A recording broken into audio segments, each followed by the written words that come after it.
around 200 millimeters.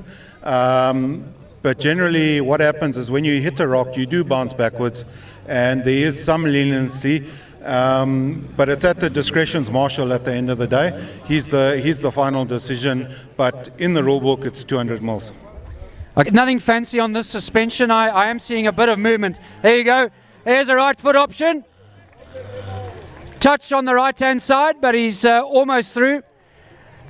But what looks like only 5 meters away, it's still a long way. He's got to get through those rocks and out the gate. I can look fast sometimes. Okay.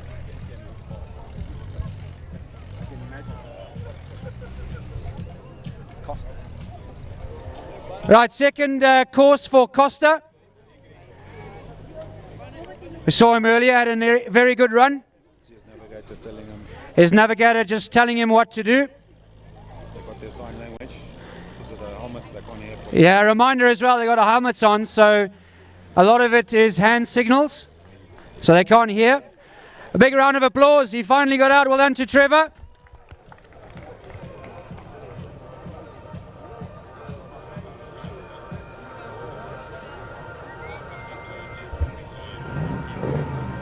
Keep going.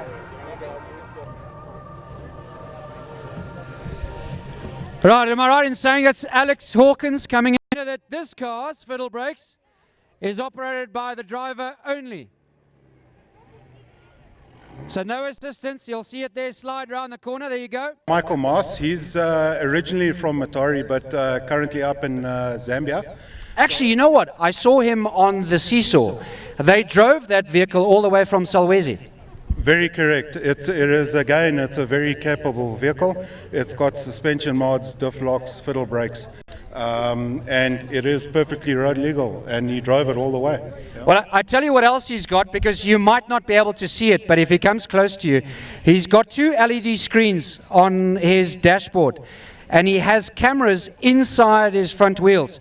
So when he's approaching a gate or a boulder or whatever it might be, he can actually see where his car's going. On the right-hand side of his steering wheel, you'll see his right hand is not on the steering wheel because he's actually operating his air brakes. That's correct, yes. Yeah. I do know more than you thought. Yeah. Right, Gareth not through the first gate yet. He's struggling there, isn't he? Yeah, it looks like he's got his bumper and axle front wheel hooked on a rock. There we go. He's managed to pop it up now. Hopefully the back end's not hooked. So if he can get through there, he'll be away in the course again. Okay, if you have a listen, those of you that are close to the grey Jeep, you'll hear that air suspension work. And basically all it's doing is pumping air in or letting it out, no different to a tire. Because of your hand. On these vehicles, because obviously traction is what you want. So first of all, the suspension's there to keep the wheels on the ground, because you can't have traction if it's in the air. And the second thing is we let the tires down to make your footprint bigger. And the bigger the footprint, the more traction you have. Right, there you go. So, good news, Gareth is through the first gate. Land Rover. And wheels cocked at the back, actually one off the floor. But there you go, ladies and gentlemen, the Amarok, nothing modified on that car.